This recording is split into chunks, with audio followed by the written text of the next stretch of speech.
Let's check the latest news updates with APARNA VATS.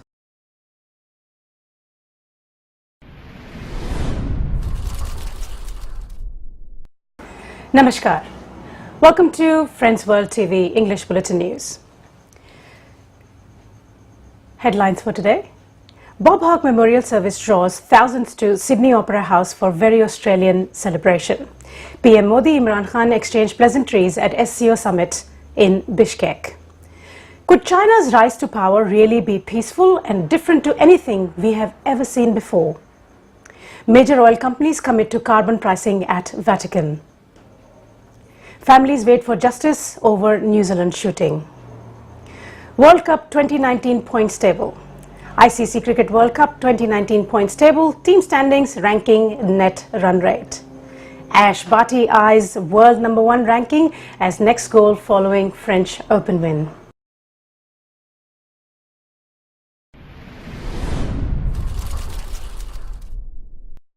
Bob Hawke Memorial Service draws thousands to Sydney Opera House for a very Australian celebration.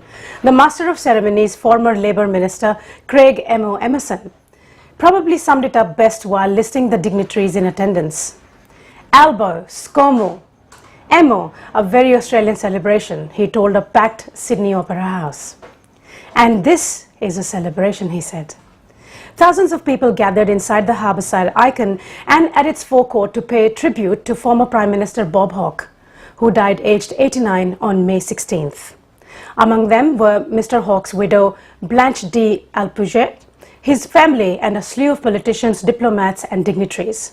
The Opera House was a fitting place to farewell Mr. Hawke, who launched his first campaign there in 1983. He would go on to win 4 elections. Prime Minister Scott Morrison said, the first speaker at the service, the 1980s in Australia's would always be the Hawke era. Our 23rd Prime Minister was a proud and faithful son of the Labour movement, he said.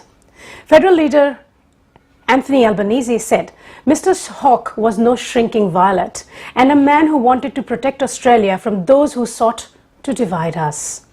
Yet, when he was up against those forces of division, his moral compass did not waver, Mr. Albanese said.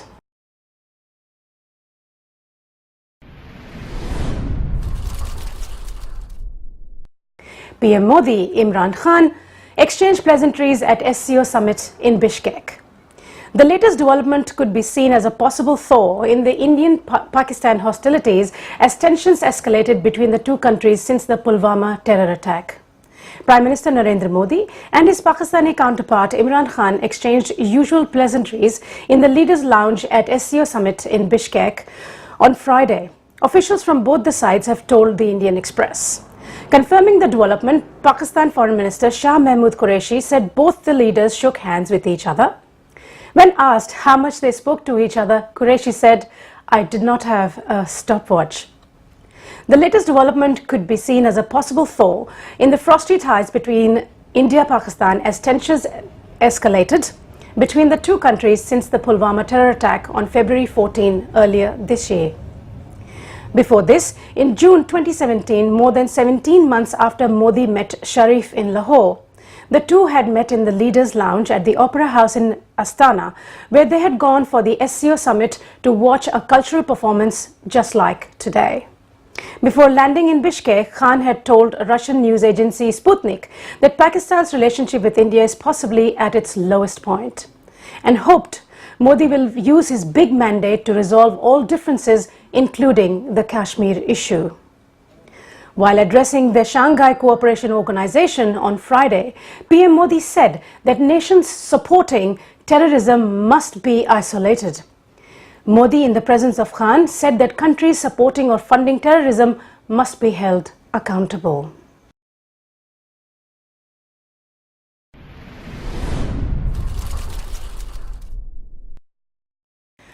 Could China's rise to power really be peaceful and different to anything we have ever seen before?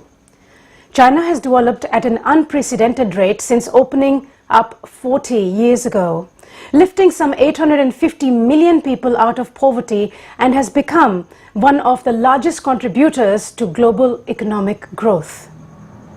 Beijing has long maintained its rise will be peaceful, yet its exceptional growth as an economic, military and political power is commonly referred to as a threat, with experts calling its foreign policy aggressive and menacing. In 2003, Chinese academic Zheng Bijian introduced the policy of a peaceful rise under the leadership of former President Hu Jintao to assert that China is not a threat to global peace and security, in line with its 5 principles of peaceful coexistence. Those 5 principles are mutual respect for each other's territorial integrity and sovereignty, mutual non-aggression, mutual non-interference in others' internal affairs, equality and cooperation for mutual benefit, peaceful coexistence. However, the policy was criticized almost as soon as it was introduced due to the phrase rise, which could sound threatening to the country's neighbors. Analysts also say the policies are China's attempt to avoid the Thucydides trap, which predicts that a rising power will inevitably clash with an incumbent dominant force, leading to war and conflict. The $1 trillion Belt and Road Initiative has been accused as a debt trap diplomacy, while the US has warned that Chinese telecoms giant Huawei's 5G expansion posed a national security risk. Dr. Monk emphasizes it is important to keep a cool head about comparing China's rise to its great power predecessors. He said the world's former superpowers, including Europe's colonial powers and Japan, have previously risen through an unprecedented catastrophe, such as world wars or the mass enslavement of people.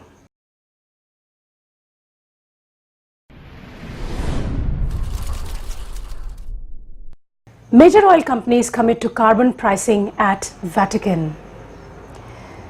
Some of the world's major oil producers pledged Friday to support economically meaningful carbon pricing regimes after a personal appeal from Pope Francis to avoid perpetrating a brutal act of injustice against the poor and future generations. The companies, including ExxonMobil, BP, Royal Dutch Shell, Total, Chevron and Eni, said in a joint statement at the end of a Vatican climate summit that governments should set up such pricing regimes at a level that encourages business and investment while minimizing the cost to vulnerable communities and supporting economic growth. The CEOs, as well as leaders of major asset managers such as BlackRock and BNP Paribas, also called for companies to provide investors with clarity about the risks climate change poses to their businesses and how they plan to transition to cleaner energy sources. The joint statement was issued at the end of a closed-door summit in the Vatican Gardens, the second time the Holy See has convened the world's petroleum leaders for private talks on climate change, scientific research and the moral imperative to save God's creation. Francis attended Friday's session and told the gathering that a radical energy transition to clean, low-carbon power sources was needed, and that if managed well, would generate new jobs, reduce inequality, and improve the quality of life for those affected by climate change. Faced with a climate emergency, we must take action accordingly in order to avoid perpetrating a brutal act of injustice toward the poor and future generations, he said. The commitments taken won't solve the problem themselves, he said, but they are extremely important first steps toward doing that. Francis has dedicated a major teaching document to the environment and is expected to press his case at a Vatican meeting of Amazon bishops later this year.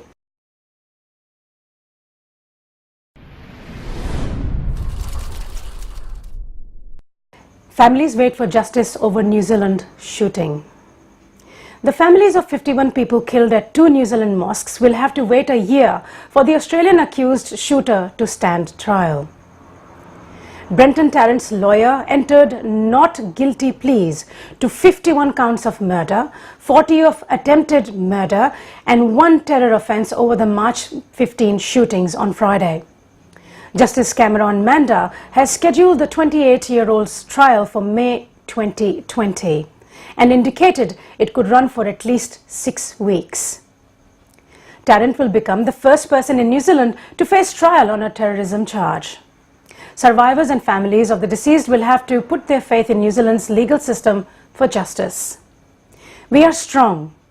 He is the loser and we are the winners. He will lose. Timil Atakugu, who was shot 9 times during the attack, told reporters. The court found Tarrant mentally fit to stand trial. New Zealand's major media organisations have agreed to self-imposed restrictions on reporting, wary that Tarrant's trial could be used to espouse far-right extremist views. The case will return to court in August.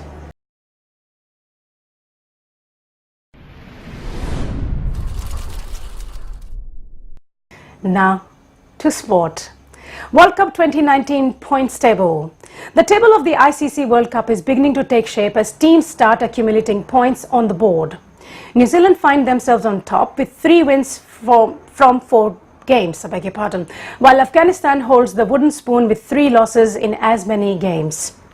The Indian cricket team stands on the 3rd spot after playing 3 matches so far. Winning 2, India first beat South Africa by 6 wickets before emerging victorious against defending champions Australia by 34 runs. The men in blue are 2 points behind table toppers New Zealand. Each team will play each other once, a total of 9 games with 2 points for a win, 1 for a tie or no result, and none for a loss. The top 4 will qualify for the semi-finals upon the conclusion of the group stage on July 6th. Teams on the same point total will be split by their net run rate, also as you see on the table marked as NRR.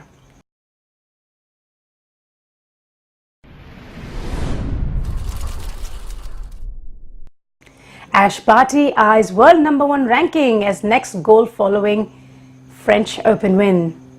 Australia's newly crowned French Open champion returns to the court in Birmingham on Monday with a serious chance of seizing the top ranking even before Wimbledon. Depending on how Naomi Osaka fares in Birmingham, the world's #1's only scheduled event before the grass court Grand Slam gets underway on July 1, Barty could arrive at the All England club with the top ranking if she wins one of the next 2 tournaments. Depending on how Naomi Osaka fares, of course. Barty admits it would be surreal to become Australia's first women's world #1 since her Indigenous idol and mentor Yvonne Goolagong-Cawley in May 1976. Obviously, that's the next point, the next goal, the next situation I can see myself in, the 23-year-old said following her rise to #2 after her Roland Garros breakthrough. Being #2 in the world is incredible and something I never dreamt of as a child, and we'll keep chipping away and try our best to get to #1. Barty dropped considerable ranking points after opting to withdraw from this week's WTA event in Nottingham, where she would have been the defending champion. Regardless of if and when Barty reaches the summit, Australia's first Grand Slam singles champion since Samantha Stosur won the 2011 US Open is predicting a long rivalry with 21-year-old Osaka. Namaskar.